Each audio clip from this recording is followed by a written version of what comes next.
السلام علیکم ورحمت الله. ګران ورونو، په دې لړۍ کې به د یقین قوي کولو لپاره لومړی د الله تعالی د وجود په ثبوت پیل وکړو، ځکه همدا هغه اصل او بنسټ دی چې هر څه پرې ولاړ دی. کیدای سي یو مسلمان اوریدونکی وپوښتي چې ښه، زه خو لا له مخکې د الله پر شتون ایمان لرم، نو دا خبرې زما لپاره نه دي. خو ګران ورونو، حتی هغه څوک چې د الله پر شتون ژور او ټینګ ایمان لري هم دې ډول بحثونو او یادونو ته اړتیا لري. ولې؟ ځکه زه به یې 6 مهمې ګټې یادې کړم چې عنوان به یې وي د ریښو ژورول، پر الله ښه ګمان کول، د انګیزې جوړول، ثبات او ټینګښت، د نعمت درک کول او د اسلامي عزت راژوندي کول. لومړی ګټه یې د ریښو ژورول دي، ځکه یقین تل یو ډول نه وي، بلکې درجې او کچې لري. څنګه؟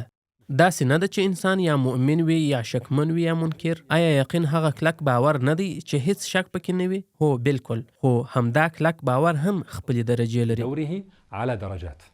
کله چې ته د الله پر وجود داسې قاطع او ټینګ باور ولرې چې هیڅ شک پکې نه وي، نو ته فقط له هغه اړینې کرښې اوښتی یې، یعنی د شک او تردید له کشمکش څخه خلاص سوی یې. خو له دې وروسته بیا خلک په لوړوالي کې توپیر سره لري. ته یو باغ ته ورسه او هغه ونو ته یې ځیر سه، ټولې ونې ژوندۍ دي او پر خپلو ډډونو یا تنو ولاړې دي. سمه ده؟ خو آیا ټولې یو شان دي؟ نه. ته به داسې ونه ومومې چې ریښې یې د ځمکې سطحې ته نږدې وي او په اسانۍ سره له بیخه ویستل کیږي، او داسې ونې به هم ومومې چې ریښې یې ژورې تللې وي، را ایستل یې سخت وي، بلکې ځینې نورې به لا ډېرې ژورې او کلکې ریښې ولري، داسې چې د را ایستلو خیال یې هم ناشونی ښکاري. کیدای سي دا ونې پرې سي، ووهل سي، خو له بیخه نه ایستل کیږي. همداسې د انسانانو په زړونو کې یقین هم وي. کیدای سي د مسلمانانو یوه ډله وي چې ټولو ته ژوندی یقین وي، لکه د دې باغ ونې چې ټول ژوندی دي، خو د دوی د ټینګښت ترمنځ ډېر توپیر وي. ډېر توپیر هله وي کله چې له فتنو سره مخ سي. همدارنګه دا ونې په میوه نیولو کې هم یو شان نه وي. ځینې یې یوازې خپل ځان ته ګټه رسوي، خو ځینې نور بیا داسې وي چې میوه یې تر خلکو رسیږي او خلک یې تر سیوري لاندې آرام هم کوي. نو یقین هم همداسې دی، ځکه حتی هغه څوک چې یقین لري هم دې ته اړتیا لري چې د خپل یقین ونه خړوبه کړي، تر څو وچه نسي، بلکې وده وکړي، ګټه ورسوي او خپلې ریښې لا ژورې کړي. د همدې له مهمو اوبه کوونکو څخه یو هم تفکر دی چې زموږ رب پرې ټینګار کړی او فرمایلی دی او هغوی فکر کوي. او له تر ټولو مهمو تفکرونو څخه یو دا دی چې د الله جل جلاله د وجود په دلایلو کې فکر وسي، لکه څنګه چې الله تعالی فرمایلی، او الله هغه کسانو ته چې هدایت یې موندلی وي لا زیات هدایت کوي. ابراهیم علیه السلام هم د یقین د درجو توپیر درک کړی و، سره له دې چې هغه د یقین په قوت کې لوړ مقام درلود. او هغه وخت چې ابراهیم علیه السلام وویل ای زما ربه، ته راته وښیه چې ته دا مړي څنګه راژوندي کوې، الله وفرمایل آیا ستا باور نه کیږي؟ ویې ویل هو، باور مې کیږي، یعنی زه داسې ایمان او یقین لرم چې شک پکښې نسته، خو چې زما زړه ډاډمن سي. ابن عاشور په خپل تفسیر کې د لیطمئن قلبي په اړه ویلي، یعنی چې زما علم لا ثابت او پوخ سي، یعنی علم مې له فکري او نظري استدلال او سوچ د کچ څخه د لیدلو د یقین درجې ته ورسیږي، او داسې راته روښانه سي چې بیا دلیل راوړلو او د عقلي شبهاتو دفع ته اړتیا پیدا نسي. یعنی لکه ابراهیم علیه السلام چې وایي زه غواړم د مرګ وروسته د بیا راژوندي کېدو د حقیقت دا بنسټ داسې محکم او کلک کړم چې نور بنسټونه ورباندې جوړ کړم، د پاخه یقین نعمت مې په برخه سي، او نفس مې بیرته دې ته اړتیا ونه لري چې موضوع بیا را پرانیزي، دلیلونه راوړي او پوښتنو ته ځوابونه ولټوي. زموږ همدا لړۍ هم د همدې لپاره ده، ترڅو د یقین په خواږه سکون او ډاډ کې ژوند وکړو. دوهمه ګټه یې پر الله ښه ګمان کول، ځکه د الله تعالی د وجود د دلایلو په وړاندې کولو کې به زموږ طریقه سړه او زړه نه وي. زموږ هدف د الله پر وجود د یقین ټینګولو سره سره د الله تعالی سره د محبت ډیرول هم دي، او د هغه پر عدل، حکمت او رحمت باور لا پیاوړی کول دي. هر څومره چې ته د الله تعالی د وجود په دلایلو کې فکر کوي او بیا د هغه د دین د حقانیت نشي ګوري، همغومره به د الله تعالی پر رحمت یقین زیاتیږي. ته به له ځانه سره وایې اوهو، دا دومره ډیر نشي، دومره ډیر دلایل، ای زما ربه، ته پر خپلو بندگانو څومره مهربان یې. او همداسې به دې د الله تعالی پر عدل هغه وخت هم یقین زیات سي کله چې هغه کسانو ته عذاب ورکوي چې له دې ټولو څرګندو نښو وروسته یې بیا هم انکار کړی وي. انسانانو ته د الله پر وړاندې نه کومه پلمه پاتې کیږي او نه عذر. ځینې مسلمانان سته چې په رښتیا د الله پر وجود یقین لري، خو په دې موضوع کې یو واقعي ستونزه ورسره وي. په زړه کې یې دا پوښتنه وي چې ولې هغه کافر ته عذاب ورکول کیږي چې د الله پر وجود یا د اسلام پر حقانیت چا نه و قانع کړي. دا ډول سوچ هغه انسان چې د الله پر وجود یقین هم لري د الله د رحمت او د عدل په اړه بدګمانۍ ته رابولي. پر الله ایمان د تصدیق یا د زړه د اعمالو او د ژبې د اعمالو یا وینا اقرار او د اندامو د اعمالو مجموعه ده. لکه مخکې مې چې وویل، تصدیق په یوه کچه نه وي، پیاوړتیا، ټینګښت او خړوبولو ته اړتیا لري چې دا خړوبول د الله سبحانه وتعالی د وجود په دلایلو کې د فکر او تأمل له لارې کیږي.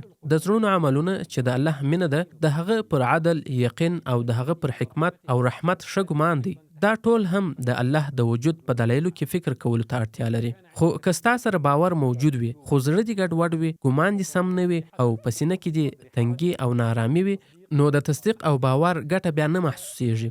نو هغه یقین چې موږ پرې خبرې کوو په اصل کې دوه یقین دي. یو د الله پر وجود یقین دی او بل پر دې یقین دی چې د الله د وجود دلایل پوره، شفاف، روښانه او کامل دي او په مټ یې د خلق حجت ویل کیږي. درېیمه ګټه د انګیزې جوړول دي، ځکه دا یقین په هغه ډول چې موږ تشریح کړ له دې وروسته ستا لپاره داسې ځواک دی چې په هر څه کې به دې په ښه درځي، تا ته حرکت درکوي. د همدې ځواک په مټ ته روانېږي، تر خنډونو تېرېږي او پر غرونو خېږي. هر څومره چې د یقین مسئله ټینګه کړې نو هغومره به عمل ته نږدې کېږي. په لوړ همت او پوره انرژي سره به د جنت پر لور حرکت کوي او ستا پټه انرژي به د الله تعالی د دین په خدمت کې راټوکېږي او د هغه په امر په ټینګ عمل د هغه لوري ته په عزم، ثبات او پرلپسې دعوت کې به مصرفېږي. هر کله چې ته خپل یقین خړوب کړې نو فعالیت دې نوي کېږي او سستي به دې له منځه ځي. له همدې امله د متقیانو لومړی صفت الله تعالی په خپل کتاب کې د سورة البقرې په پیل کې داسې بیان کړی دی: هغه کسان چې پر غیب ایمان لري.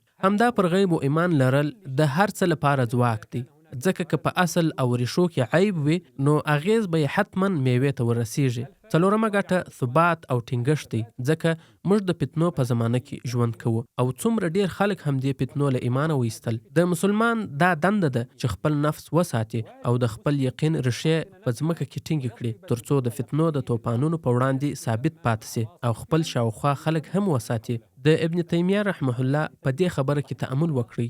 عام خلک چې له کفر وروسته مسلمانان سي یا پر اسلام وزیږي او د هغه شریعت ته غاړه کښیږدي او د الله او د هغه د رسول اطاعت کوي، نو هغوی مسلمانان دي او اجمالی ایمان ورسره سته، خو حقیقي ایمان د هغوی زړونو ته په قرار داخليږي که الله ورته دا توفیق ورکړي. حاله کنه ډیر خلک نه تر یقین رسیږي او نه تر جهاد. که شک ور واچول سي شکمن کیږي او که د جهاد امر ورته وسي جهاد نه کوي.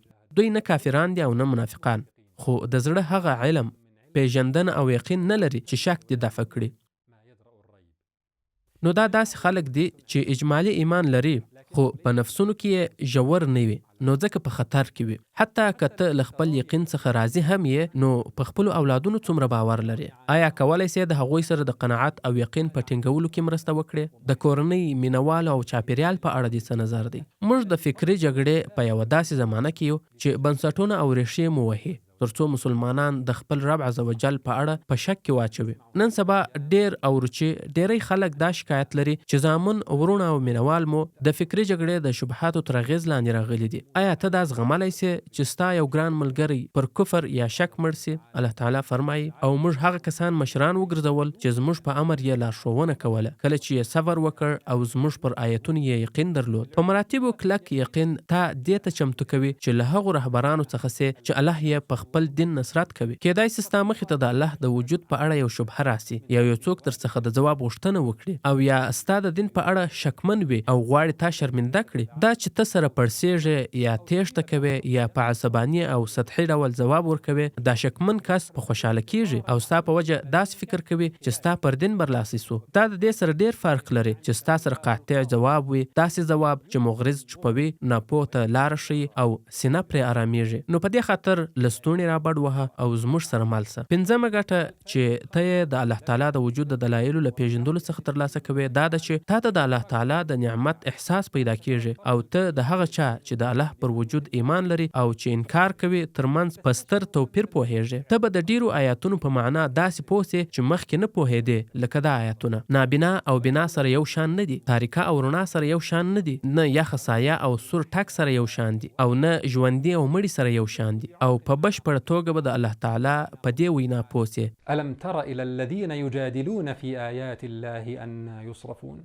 ته دا حقیقت هغه وخت ښه درک کولی سې چې د الله څخه د انکار پایلې ووینې، دا چې انسان څنګه ژورو کندو ته لویږي. همدا پوهه د دین سره ستا اړیکه زیاتوي، تا لا ډېر ورنږدې کوي او د الله د نعمتونو احساس درکوي. ابن تیمیه په منهاج السنه کې لیکلي چې عمر رضی الله عنه ویلي بېشکه د اسلام کړۍ هغه وخت یو په بل پسې ماتیږي کله چې په اسلام کې داسې کسان لوی سي چې جاهلیت نه پیژني. هو ځکه داسې خلک د اسلام د نعمت عظمت نسي درک کولی او د حق او باطل ترمنځ واټن د هغوی په وجود کې لنډ سوی وي، نو د اسلام کړۍ یې په اسانه سره ماتیږي او د شک او ګمراهۍ کندو ته لویږي. شپږمه ګټه یې د عزت او وقار راژوندي کېدل دي. د الله د وجود په دلایلو کې د تأمل په مټ ته د عزت احساس کوي او کله چې د خپل دین شعائر بیانوي او خلک ورته رابولې نو یو ډول ډاډ احساسوي، ځکه ته پوهیږي چې ته په څرګند پر حق یې او هغه څه چې ته یې بیانوي لکه ستا شعائر، ستا دعوت، ستا امر بالمعروف او نهي عن المنکر،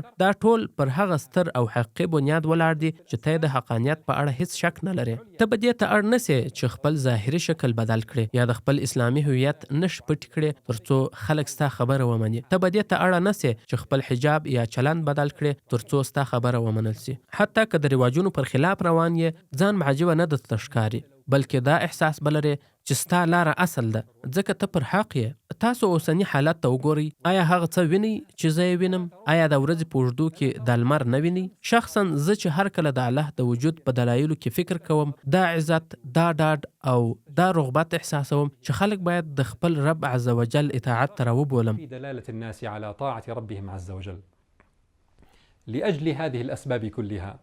د همدې ټولو دلایلو له مخې دا لړۍ چې پکې د الله د وجود دلایل څېړو یوازې د شکمن یا هغه منکر لپاره چې په حق پسې ګرځي نه ده، بلکې د هر مسلمان لپاره ده ترڅو خپلې ریښې پرې ژورې کړي، پر خپل رب ښه ګمان وکړي، خپله انګیزه پیاوړې کړي، ثابت پاتې سي او نور هم ثابت کړي او په ځان کې د الله نعمت درکړي او د الله په مرسته په خپل نفس کې عزت را ژوندی کړي. په راتلونکې برخه کې به د الله د وجود فطري دلایل پیل کړو.